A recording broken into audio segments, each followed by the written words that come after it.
All right, so when you see me looking like this, that means two things. Number one, the video is going to be extremely personal. And number two, it's very early in the morning or very late at night, depending on how you look at it. Now, it is currently 5:45 a.m. I know I just made a video talking about how I got my sleep schedule back on track, and I did when I made that video. But you guys have to understand that I'm very far behind on videos right now, or I guess very far ahead. The videos that you're watching now, I probably filmed 3 weeks ago. So just know that I'm not going back on my word. It's just the situation that I'm in now. But that's not what this video is about. Okay, you read the title of this video. I want to talk about why I ended my relationship. Now, I know I made a video about this when I ended the relationship, but what I've learned is that it's not so much that I was wrong in that video, it's just that there was a lot of stuff that I didn't know about myself yet. And ironically, it took me ending the relationship to learn these things. So, with that being said, I don't regret the decision that I made. I want to put that out there. Okay, I made a video probably not too long after my breakup video. It was called A Message to My Ex. It was a spoken word video. And I just made the video because I thought it'd be a good video.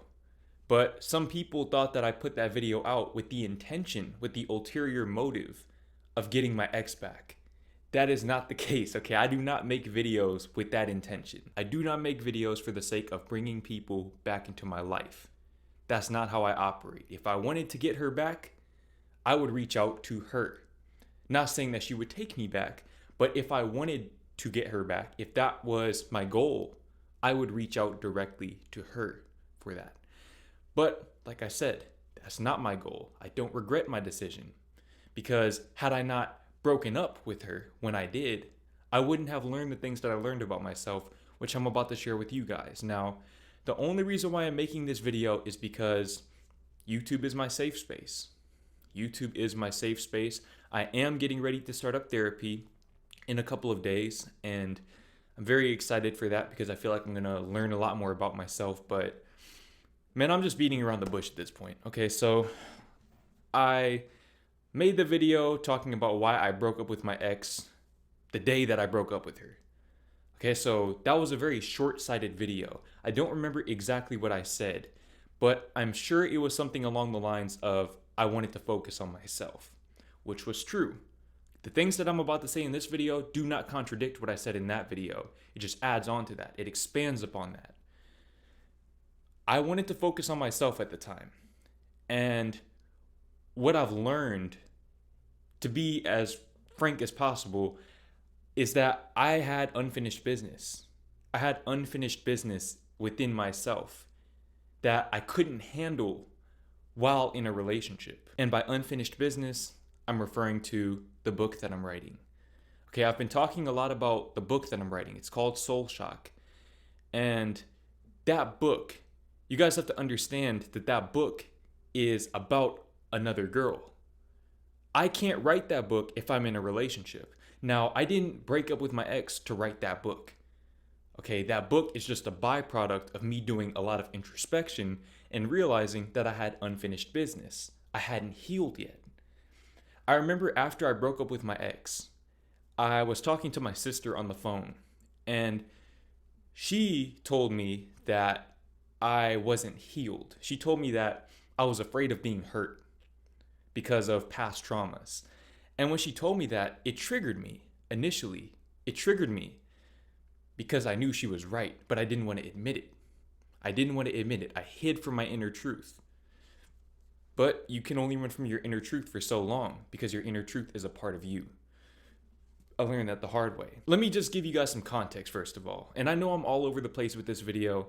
I'm trying to organize my thoughts in a way that's coherent for you guys, but when I started talking to my ex, I thought that I was healed. I thought that I was in the right headspace, the right emotional space, the right spiritual space to be in a relationship. I genuinely believed that. And for a while, I do think that I was. I think that I had convinced myself so strongly of that I was ready. But over time, I think that the crutches that I used to convince myself that I was over the girls that I had talked to in the past, i.e., my YouTube success.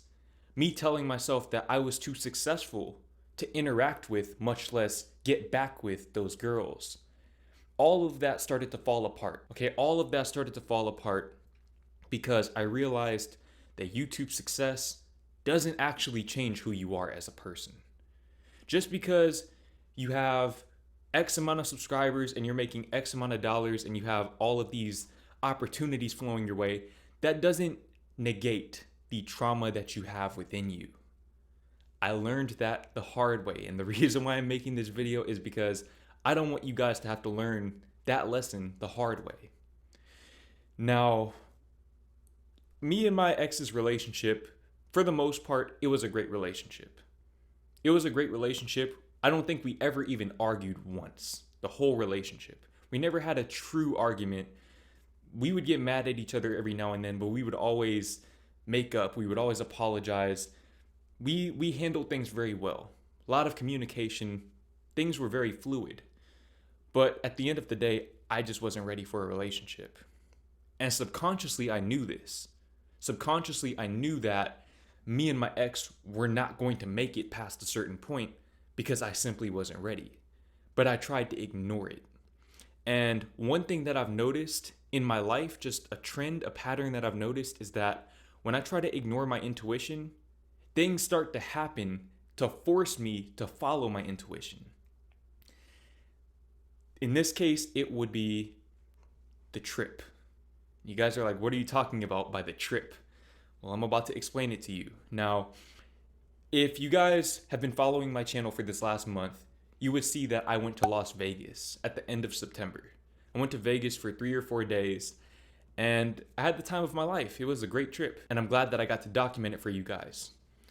But what you guys don't know is that me and my ex were supposed to take that same trip back in May.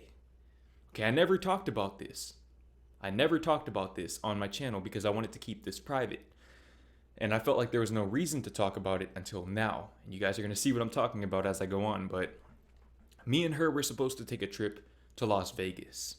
The reason why we wanted to take a trip to Vegas specifically is because it was a place that both of us were infatuated by in terms of moving there. Okay, one thing that me and her, we never directly talked about it, but we always implied between us was the idea of moving in together.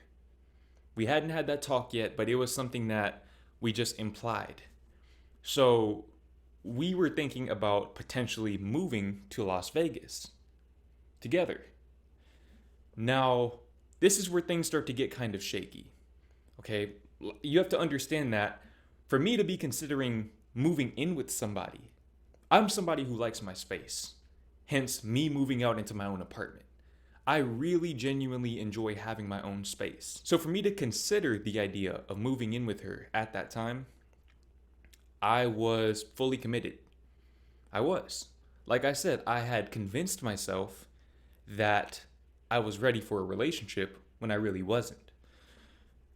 But we planned the trip out, bought the plane tickets. I bought the plane tickets. She was going to get the hotel. I'm not going to get too deep into exactly what happened. Just know that she canceled at pretty much the last second, right? Pretty much the last second. It wasn't like the last day or anything before our trip, but it was late enough to where I couldn't get a refund on the plane tickets. It cost me $424. That number is ingrained in my head. Now, this was probably the middle of May. I started making a lot more money and getting more sponsorship deals and everything at the end of May. Now, if this happened right now, if I was down $400 right now, I would be pretty heated about it, but I would get over it pretty quickly. It's $400, I'll make it back. At that time, $400 was a lot of money for me. Okay, we're talking about a lot of money. We're talking about a third or a fourth of my income at that time. So for me to lose that money, to just see it disappear, I was heated. I was absolutely heated. But I try to be a forgiving person. With things like that, I'm typically a pretty forgiving person. I said, you know what? I'll get over it. I have to get over it. What else can I do? But looking back on it, I don't think I ever truly got over it. I never got over it, and it's not because of the money itself.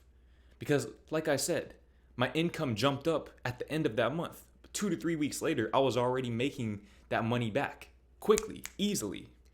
So it wasn't so much about the money, it was about what she did.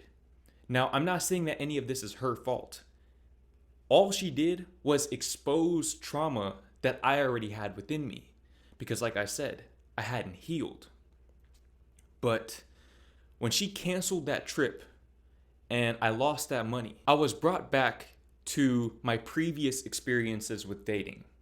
Now, I guess you would need the full context of every girl that I've ever talked to or dated or whatever before her to understand why this situation messed me up so bad. But just know that one girl that I used to talk to used to flake on me quite a bit, and this left me a lot more trauma than I realized.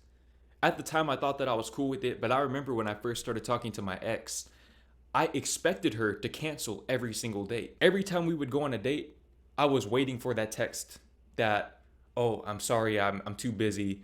Oh, you're gonna hate me. I was always expecting that text, and I never got it.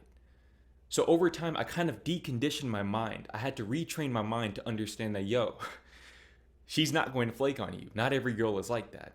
And I only messed with one girl that was like that too. But that's all it took. So when she canceled that trip, it uncovered all of this trauma. All of that trauma that I had from that previous girl resurfaced all at once. In addition to that, there was also repressed trauma from another girl with whom I lost probably $100 or $200 going on dates, paying for all of our dates. Now, in addition to that, in addition to the trauma that I had accumulated from, for one, the girl that flaked on me, and two, the girl that I spent a lot of money with or lost a lot of money with, there was also another girl with whom I had accumulated a lot of trauma. A lot of trauma. And that's something that I've touched on quite a bit in my older videos. If you've been following my channel since maybe April of 2020, you know exactly what I'm talking about. But in those videos, I honestly didn't even scratch the surface, which is scary to think about because a lot of you guys really have no idea of what I actually went through this past year and a half, emotionally and spiritually and mentally. But that's what the book is for. The book is my way of telling my story and transcending my trauma. And also me seeking therapy is allowing me to break those barriers. Because when I was with my ex, the pain that I went through with that girl, in addition to the trauma that I went through with the other two girls, just the trauma that I experienced overall from my previous dating situations carried over into my relationship. And because of all of the things that I went through, all of the things that I put myself through, I don't blame this on any of those girls either. This is all on me. Everything that I'm talking about in this video was all on me. I did it to myself by ignoring red flags. But all of those things, subconsciously, like I said, my sister told me that I was probably afraid to get hurt again. And she was right. I created emotional barriers. There was a point where I could barely look my ex in the eyes anymore because I knew that if I looked her in the eyes for too long, she would see that. She would see that I was no longer emotionally invested. And like I said, these are things that I'm only realizing in hindsight. But sometimes you just have to act on faith and figure out the why later. And that's what I did in ending that relationship.